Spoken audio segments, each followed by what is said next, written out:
Enfin, je vais pas me sentir, mais ils vont me sentir quand même. Il démissionne contre toute attente. Si vous pensez que c'est une stratégie pour qu'il revienne après pour être adoubé à nouveau par le parti? Oui, bon, le parti fait ce qu'il veut, mais bon, les militants ne sont pas d'accord. Je dis, il est illégal. Il est illégal. Et le faire, il démissionne de façon illégale même encore. Parce qu'il nomme un président par intérim. Donc il n'est pas parti. Donc rien n'a changé. Mais quand on démissionne, il y a la manière de démissionner. Ah bon? Comment on démissionne? Oui, il démissionne. Le bureau politique doit prendre acte. C'est pas lui qui nomme le président intérimaire. Il a nommé le président intérimaire. Il a désigné monsieur Nkomo Mobio. C'est cela. Alors que quand vous démissionnez, c'est c'est comme si vous êtes ministre. Les amis, Valérie Yapo ne lâche rien. Et continue et persiste en disant que le PDC-RTA va la sentir. Que Tidjane Thiam est illégal. Tout ce qu'il est en train de faire là, elle ne reconnaît pas en fait. On se pose la question de savoir, est-ce que le PDC-RTA est tombé dans le piège de Valérie Yapo? À qui profite donc le crime? Est-ce qu'il y a une main derrière cette histoire?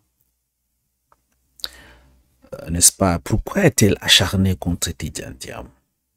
Je vois un peu son intervention. On en revient juste après. Qu'est-ce que vous faites encore au PDCI, puisque ceux qui tiennent les rênes du PDCI en ce moment sont fâchés après vous, pour parler simple? Ils veulent pas vous sentir. Ils sont fâchés, pas me sentir, mais ils vont me sentir quand même. Il démissionne contre toute attente. Si vous pensez que c'est une stratégie pour qu'il revienne après pour être adoubé à nouveau par le parti? Oui, bon, le parti fait ce qu'il veut, mais bon, les militants ne sont pas d'accord. Je dis, il est illégal. Il est illégal. Et le faire, il démissionne de façon illégale même encore. Parce qu'il nomme un président par intérim.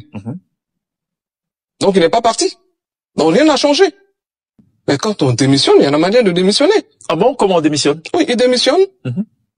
Le bureau politique doit prendre acte. C'est pas lui qui nomme le président intérimaire. Il a nommé le président intérimaire. Il a désigné monsieur Nkomo Mobio. C'est cela. Alors que quand vous démissionnez, c'est comme si vous êtes ministre d'un gouvernement. Vous allez voir le président de la République, vous lui dites, monsieur le président, je démissionne, mais je vous propose quelqu'un d'autre.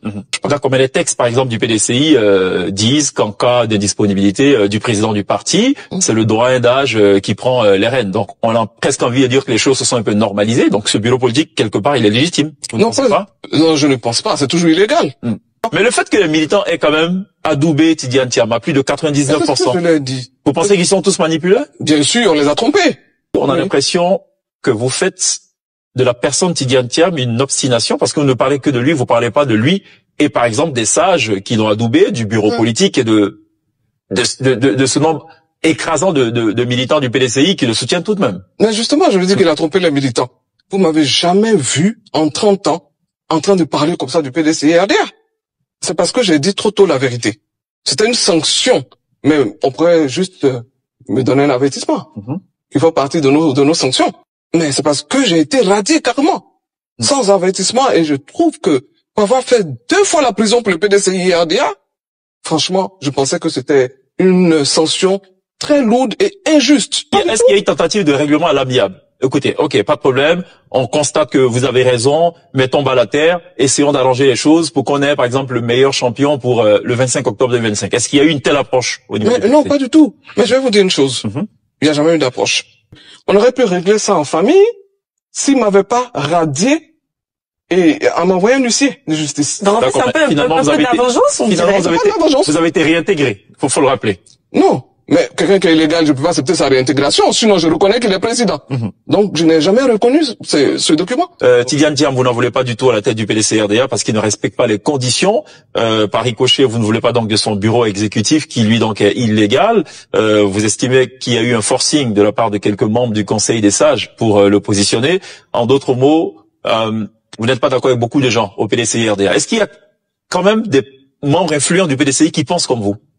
Oui, ils sont nombreux. Et pourquoi ils ne se manifestent pas? Ils ont peur? Oui, ils sont nombreux. Bon, c'est leur choix. Ils sont pas aussi courageux que vous, c'est ça? Peut-être. Une alliance avec le RHGP est possible? Tout est possible en politique. Je parle de 2025, hein. Je vous dis, tout est possible en politique. Je m'attendais pas un jour dans ma vie que le président Rikona Bédié et le président Alassane Ouattara se réconcilieraient. Et ça a changé ma vision des choses. Alors, vous venez donc de suivre Dame Valérie Yapo. Apparemment, elle est décidée d'en finir dans des coups de kévaï.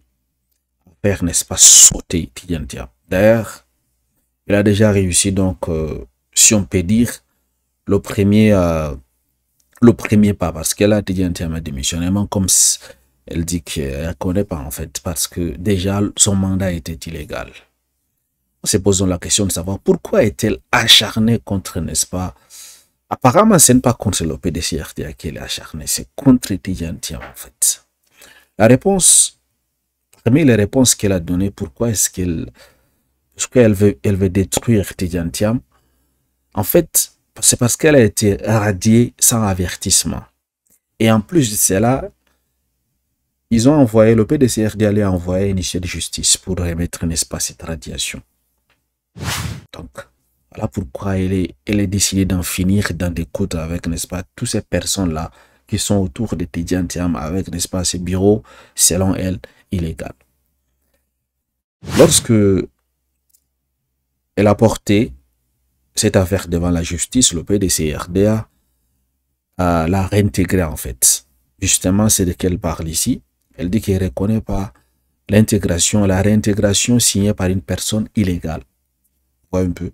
Donc, du coup, il dit que son mandat est illégal. La démission que Tidjane Thiam vient de faire est illégale selon Dame Valérie Yapo. Pourquoi? Parce que Tidjane Thiam aurait violé les tests, n'est-ce pas, du PDCRDA. Lorsqu'on démissionne, on laisse au bureau politique d'observer. Mais Dame Valérie, je ne sais pas, elle ignore les textes du PDCRDA ou bien non? Je pense que non. Peut-être c'est par mauvaise foi, en fait.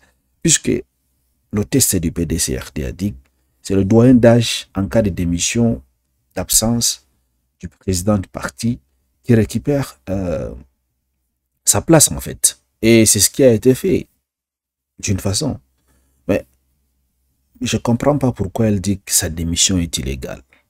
Et je ne crois pas que Tidjane Thiam ait nommé le doyen d'âge. C'est automatique, en fait. Lorsque le président est absent ou bien lorsque le président démissionne, il y a quelque chose. Alors, le doyen d'âge prend les règnes du parti automatiquement selon les tests du PDCRDA. Mais il ne reconnaît pas et dit que c'est illégal, en fait. C'est illégal, en fait. Selon Dame Valérie Yapo, tous les gens qui sont derrière Tidjane Thiam, qui adoptent Tidjane Thiam, qui font l'éloge de Tidjane Thiam, qui disent Tidjane Thiam ou rien, sont des personnes qui sont manipulées, enfin, tout. Bon, à quand même tous les membres et sympathisants du PDCRDA, elle dit quand même à 80, peut-être à 80%, tous sont manipulés, en fait. Et selon toujours Dame Valérie, il y aurait des personnes qui pensent comme elle, en fait, actuellement au sein du PDCRDA, au sein du bureau politique. Donc, qui sont donc ces personnes? C'est ce que moi, j'aurais aimé, n'est-ce pas, qu'elle dit. Elle appelle les noms. Qui sont donc ces personnes qui pensent que Tidjane Thiam est illégal au sein du bureau politique? Qui sont donc ces personnes qui ne reconnaissent pas le mandat de Tidjane Thiam, en fait? Si au moins elle prononce les noms, ça aurait été plus facile, n'est-ce pas, d'aborder ces personnes et de voir comment voit-il dans les choses. D'autres personnes diront, Jean Libillon est là-dedans, d'autres personnes diront, Gikao est dedans, Lasmao, bon, Lasmao, il n'a jamais caché cela. Mais maintenant, c'est d'autres personnes, parce qu'elle a dit d'autres personnes. Ça veut dire qu'il y en a beaucoup de gens qui pensent comme elle, en fait, qui ne reconnaissent pas Tidjane Thiam comme étant légal, en fait. Et ce qui est bizarre, quelque chose vient de se passer il y a quelques instants. Une personne, un monsieur là, il a assigné en justice, n'est-ce pas, de vouloir suspendre le congrès extraordinaire qu'a convoqué le PDCRDA. Oui, un peu, on sort d'une histoire, on rentre dans une histoire. C'est comme si toute une machine est mise en place pour barrer la route à Tidjane Thiam, en fait, si vous comprenez un peu cette histoire.